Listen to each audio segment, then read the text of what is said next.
Continuons maintenant le deuxième cours de l'optimisation avec les systèmes d'inéquations. On a parlé au début du chapitre que l'optimisation était vraiment utile dans le cas pour optimiser, maximiser, minimiser les profits, etc. là, dans une entreprise, le nombre d'employés, tout ça. Donc, puis que chaque contrainte est représentée par une inéquation. Donc, évidemment qu'il y a plusieurs contraintes à respecter dans une entreprise ou, par exemple, dans les transports. Alors, comme il y a plusieurs contraintes, il y aura donc plusieurs inéquations. Mais un système d'inéquations, c'est justement composé d'au moins deux inéquations. L'ensemble solution d'un tel système comprend tous les couples qui vérifient simultanément toutes les inéquations du système, puis ça correspond graphiquement à la région du plan qui est commune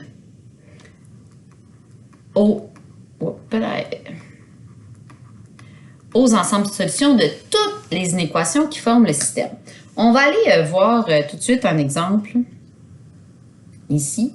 On va venir représenter le système d'inéquations dans un plan cartésien. Là, ici, je n'ai juste deux. OK? Ça se peut que j'en ai 3, 4, 5. Ça va dépendre du nombre de contraintes. Mais on va commencer avec 2. Alors, si je commence avec celle-ci, donc, j'ai une première inéquation à aller tracer.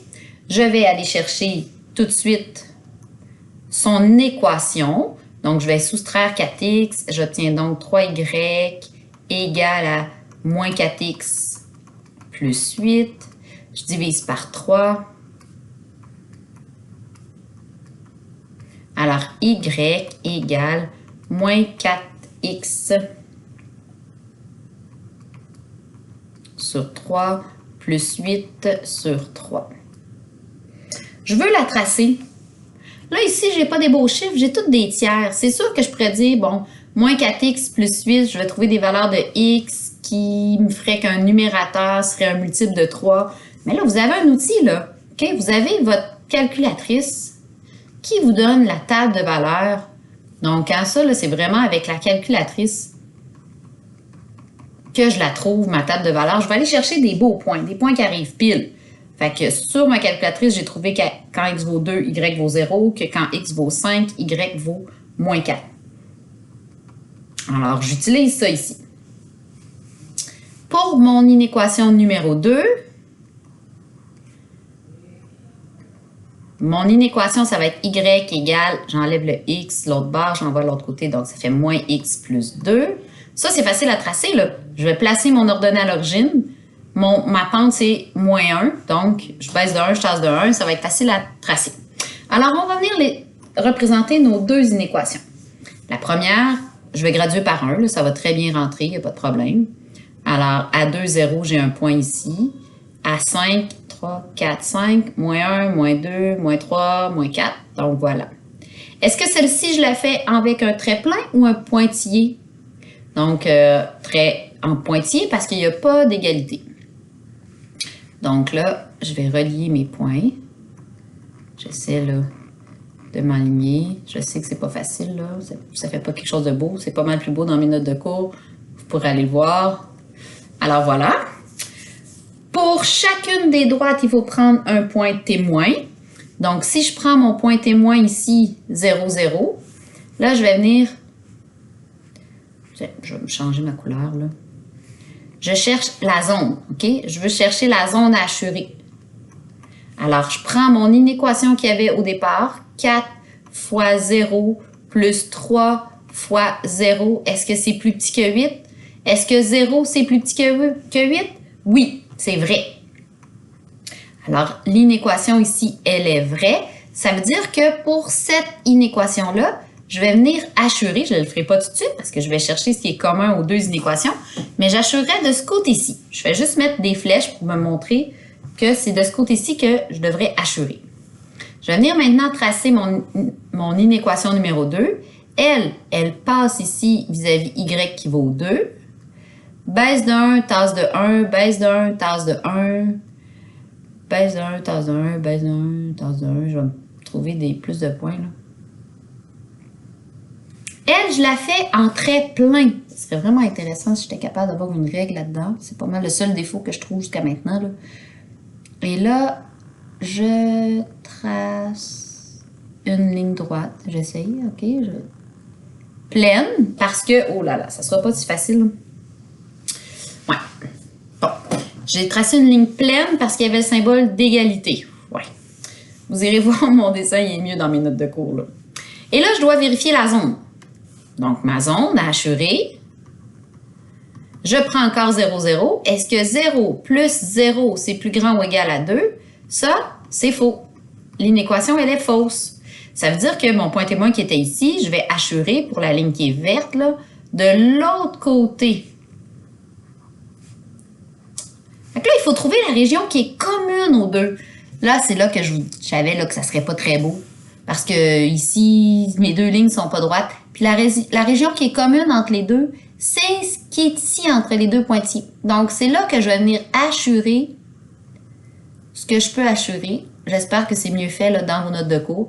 Donc, OK, là, tout ce qui est ici entre mes deux lignes, entre le trait vert, si je le complétais, puis la ligne rouge, si je ne la prolongeais un petit peu ici là, pour qu'on voit un petit peu plus. Hey, wow! Qu'est-ce qui vient de se passer? J'ai perdu ma page. Alors, attendez. Donc, là, j'ai complété un petit peu ma ligne rouge. Fait que la région hachurée, la zone là, qui est commune à tout le monde, ça serait tout ça ici. Là. OK? Alors, on ne le voit pas beaucoup parce que mes lignes ne sont pas belles. Je vais vous laisser faire la lettre B. Vous l'essayez. C'est très important de l'essayer comme il faut, puis d'aller vous valider avec mes notes de cours qui sont pas mal plus belles que le graphique que je viens de faire. OK. Maintenant, je vous le ferai tout à l'heure, là. Maintenant, si on vous demande de vérifier si les coupes données sont des solutions du système d'inéquation. Et là, on a nos deux inéquations. On pourrait dire, on va aller faire le graphique. Mais on peut aussi dire, on va l'essayer.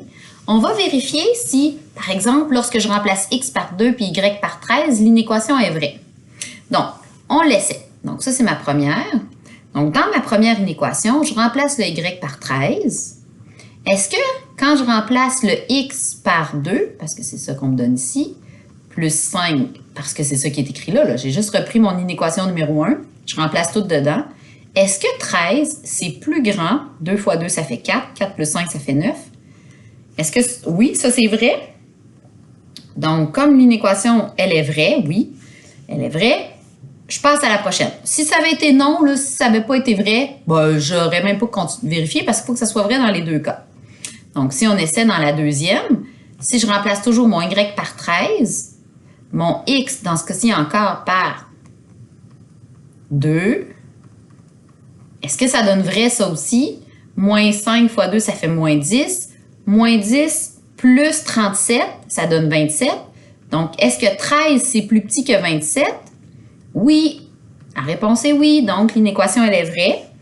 Alors, la réponse, même si je n'ai pas fait le graphique, ben oui, ce point-là ferait partie de la région qui est commune qu'on aura hachurée. Donc, oui, il fait partie, partie de l'ensemble solution. Le point fait donc partie de l'ensemble solution parce qu'il est dans la région hachurée qui est commune aux deux inéquations.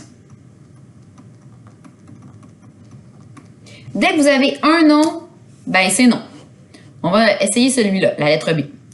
Je remplace le x par 9, le y par 24. Donc, dans le premier cas, est-ce que 24, c'est plus grand que 2 fois 9 plus 5?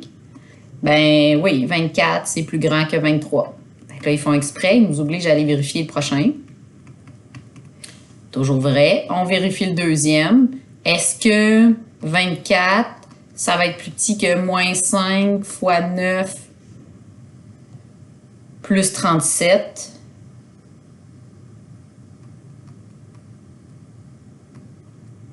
J'ai fait une erreur dans mes notes de cours. Là. Je viens de le voir. J'ai remplacé x par 2. Donc là, dans ma capsule, ça va être bon. Moins 5 fois 9, ça fait moins 45. Moins 45 plus 37. Moins 45 plus 37, ça fait moins 8. Alors, est-ce que 24, c'est plus petit que moins 8? Non. Alors, la réponse vu que j'en ai un des deux que la réponse est fausse, non, il ne fait pas partie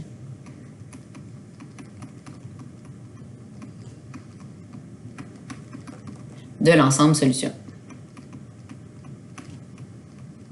Et voilà. Des systèmes d'inéquations particuliers, il y en a quelques-uns. Là, la lettre C, vous allez l'essayer. Système d'inéquations particuliers, comme ici. Regardez, vous avez deux inéquations parallèles. Puis, quand on vérifie les régions assurées, on se rend compte qu'il n'y a aucune solution. Donc ça peut arriver. Ça peut aussi arriver qu'on ait tout le plan cartésien.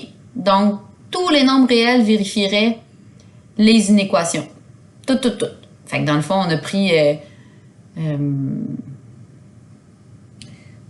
tous les points finalement. Ça fonctionne.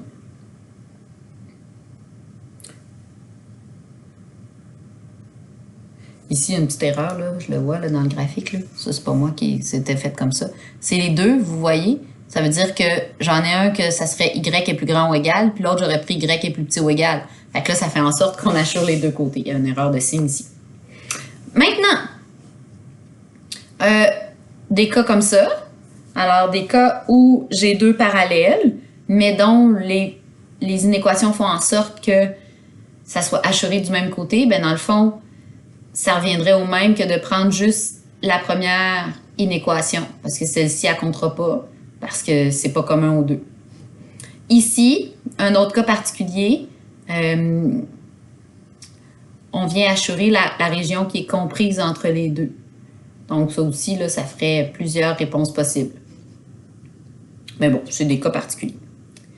OK, on prend une petite pause pour que vous puissiez compléter la lettre B ici à la page 6, ainsi que la lettre C du numéro 2, avant de passer vraiment à ce qu'on appelle les polygones de contrainte.